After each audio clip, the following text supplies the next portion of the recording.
નવસારીના હોટલમાં યુવતીની ભેદી સંજોગોમાં મોત મામલે પોલીસે ખુલાસો કર્યો કે જેમાં શરીર સંબંધ બાંધતી વખતે યુવાન પ્રેમીએ યુવતીના શરીરમાંથી લોહી નીકળતું હોવા છતાં સમયનો વેડફાટ કરી પોતાનો બચાવનો પ્રયાસ કર્યો હતો, જેથી યુવતીનું મોત નીપજ્યું હતું। આ મામલામાં પીએમ રિપોર્ટ આવ્યા બાદ જલાલપુર પોલીસે યુવાન પ્રેમી વિરુદ્ધ ગુનો દાખલ કરી તેની ધરપકડ કરી છે। તારીખ 23 સપ્ટેમ્બરના રોજ બપોરે 2 વાગ્યા આસપાસ ચીખલીના નોગામ ગામમાં રહેતા યુવાનને પોતાની પ્રેમિકા ને લઈ નવસારી શહેરમાં આવેલી હેપી સ્ટે હોટલમાં શરીર સંબંધ બાંધવા માટે આવે છે। જે પ્રકરણમાં યુવાને પ્રેમિકા યુવતી સાથે શરીર સંબંધ બાંધવા દરમિયાન યુવતીના શરીરે ગુપ્ત ભાગે વધુ પડતું લોહી નીકળતા યુવાને આ પરિસ્થિતિમાંથી કઈ રીતે બહાર આવવું તે માટે ગૂગલ સર્ચ કર્યું હતું, જેમાં 2 કલાકથી વધુનો સમય વેડફાટ થતા યુવતીનું મોત થયું હતું। જે પ્રકરણમાં જલાલપુર પોલીસે મૃતક પિતાની ફરિયાદના આધારે યુવાનની ધરપકડ કરી છે। ચીખલી તાલુકામાં રહેતો 26 વર્ષીય ભાર્ગવ નરેન્દ્રભાઈ પટેલ નામના યુવાને સોશિયલ મીડિયાના માધ્યમથી ચીખલી તાલુકાના એક ગામમાં રહેતી યુવતી સાથે પ્રેમ સંબંધ બાંધ્યો હતો। 2 વર્ષના પ્રેમગાળા દરમિયાન 23 સપ્ટેમ્બરના રોજ બપોરે ભાર્ગવ યુવતીને શરીર સંબંધ બાંધવાના ઈરાદે ગાંધી સ્મૃતિ રેલવે સ્ટેશન પાસે આવેલી હોટલ હેપી સ્ટેના રૂમમાં લઈ આવ્યો હતો, જેમાં તેની યુવતી સાથે શરીર સંબંધ બાંધતા તેના શરીરના ગુપ્ત ભાગમાંથી લોહીની ધારા શરૂ થઈ હતી। આ પરિસ્થિતિમાં બહાર આવવા યુવાને ગૂગલ સર્ચ કરી કઈ રીતે લોહી બંધ કરવું તેની માહિતી મેળવવાનો પ્રયાસ કર્યો હતો, જેમાં 1/3 જેટલું શરીરમાંથી લોહી વહી જતા યુવતીનું સિવિલ હોસ્પિટલમાં લાવતા જ ડોક્ટરે મૃત ઘોષિત કરી હતી। જે મામલે બેદરકારી કરી દાખવા બદલ જલાલપુર પોલીસે યુવાન ભાર્ગવ વિરુદ્ધ કેસ દાખલ કર્યો અને તેની ધરપકડ કરી છે। નવસારીના જલાલપુર પોલીસ સ્ટેશન હેઠળ એક બીએનએસની કલમ 105 અને 238 મુજબનો ગુનો નોંધવામાં આવ્યો છે।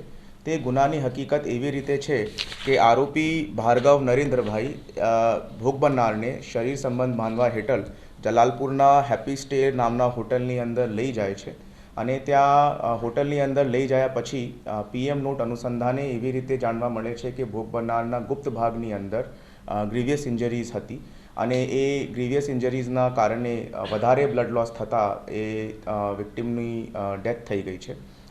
આ ઘટનાક્રમની અનુસંધાને ઇન્વેસ્ટિગેશનમાં આ હકીકત જાણવા મળી છે કે ભાઈ શરીર સંબંધ બાંધતા સમયે વિક્ટિમને જો ઇન્જરીઝ થઈ હતી તે ઇન્જરીઝને ધ્યાને ના લેતા અક્યુઝ દ્વારા ત્યાં હોટલની અંદર જ ઘણું વધારે સમય વ્યતીત કરવામાં આવ્યું છે।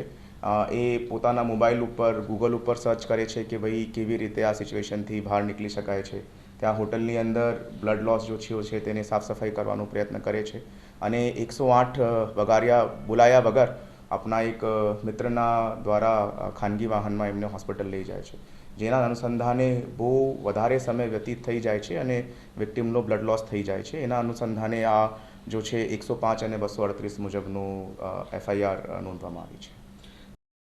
નવસારી જિલ્લા પોલીસે તપાસ દરમિયાન ડોક્ટર પાસેથી માહિતી મેળવી કે જો યુવક યુવતીને શરીર સંબંધ બાંધે તે દરમિયાન યુવતી પ્રથમ વખત શરીર સંબંધ બાંધતી હોય તો ગુપ્ત ભાગે સ્વાભાવિક રીતે લોહી નીકળતું હોય છે, પરંતુ તે પરિસ્થિતિમાં તાત્કાલિક ડોક્ટરનો સંપર્ક કરવાનો હોય છે। હાલના કેસમાં આરોપી યુવાન ભાર્ગવ પટેલ યુવતીની શારીરિક ચિંતા કર્યા વગર તેની સાથે શરીર સંબંધ બાંધ્યા, પરંતુ વધુ પડતું લોહી નીકળતા તેને ગૂગલ સર્ચ કર્યું। તેની સાથે જો તાત્કાલિક 108ને બોલાવી હોત તો સિવિલ હોસ્પિટલમાં તેને લોહી ચઢાવવામાં આવત તો કદાચ તેનો જીવ બચવાની સંભાવના વધી શકી હોત। પોલીસ તપાસમાં સ્પષ્ટ થયું હતું કે જો આરોપી યુવાન ભાર્ગવ પટેલ યુવતીની ગંભીર સ્થિતિમાં સમયનો વેડફાટ ન કર્યો હોત તો કદાચ યુવતી બચી શકત હોત। તે આધારે તેના વિરુદ્ધ બીએનએસ 105, 238 મુજબ ગુનો દાખલ કરી મૃતક યુવતીના પિતાએ ફરિયાદના આધારે ગઈકાલે આરોપી ભાર્ગવ પટેલની ધરપકડ કરી આજે તેને કોર્ટમાં રજૂ કરવામાં આવશે।